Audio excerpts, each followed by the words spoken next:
Bonjour, donc voici le petit texte que je vous propose aujourd'hui. N'hésitez pas à appuyer sur pause le temps de votre méditation et ensuite vous pouvez poursuivre si vous le souhaitez la lecture de la vidéo pour écouter ce que ce texte m'a inspiré à moi. Mais vraiment, ce n'est pas une obligation, sentez-vous absolument libre. Le plus important, c'est vraiment ce que le texte vous dit à vous.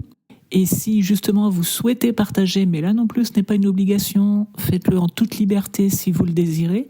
Donc si vous souhaitez partager ce que le texte vous a inspiré, n'hésitez pas à le faire en commentaire. C'est vraiment toujours inspirant de voir à quel point l'Évangile parle à chacun de manière très personnelle. Donc n'hésitez pas. Bonne méditation. Alors il me semble que dans ce texte, en fait, Jésus cherche vraiment à encourager ses disciples, à encourager ceux qui le suivent, qui mettent leur confiance et leur vie en lui, en leur disant d'abord que les tribulations qu'ils vont rencontrer ou qu'ils peuvent rencontrer ne sont pas définitives, c'est-à-dire que ce qu'ils peuvent expérimenter de délicat, de difficile, la pauvreté, le rejet, etc., n'est pas destiné à durer. Parce qu'il y a vraiment cette opposition entre le maintenant et le futur. Mais un futur indéterminé. Il dit pas quand vous serez mort ou je ne sais pas quoi. Non, il dit simplement que les difficultés par lesquelles vous allez passer à cause de moi ne sont pas destinées à durer éternellement. C'est-à-dire qu'il y aura un changement. Ça ne va pas durer.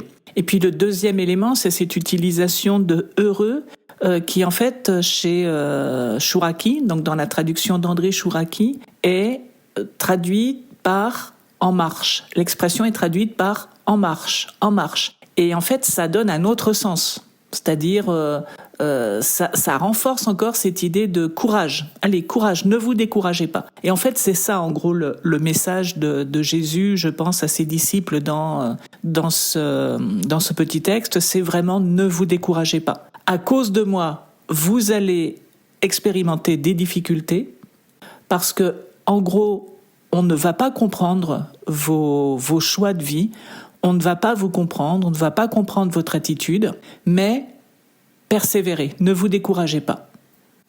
Et il renvoie aussi ses auditeurs à ce qu'ont expérimenté les envoyés de Dieu par le passé, les inspirés, selon la traduction de Chouraki, mais elle est bien aussi cette traduction, c'est-à-dire ceux qui étaient vraiment inspirés par Dieu ont tous expérimenté d'une manière ou d'une autre le rejet.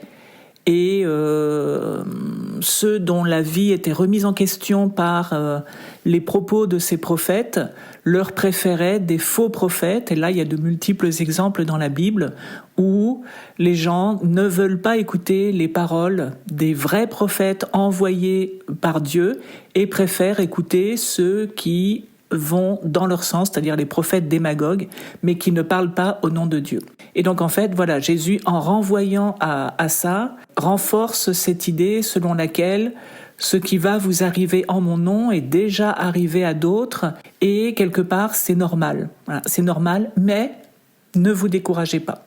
Ne vous découragez pas. C'est vraiment, je pense, le message central de ce texte. Continuez à me faire confiance.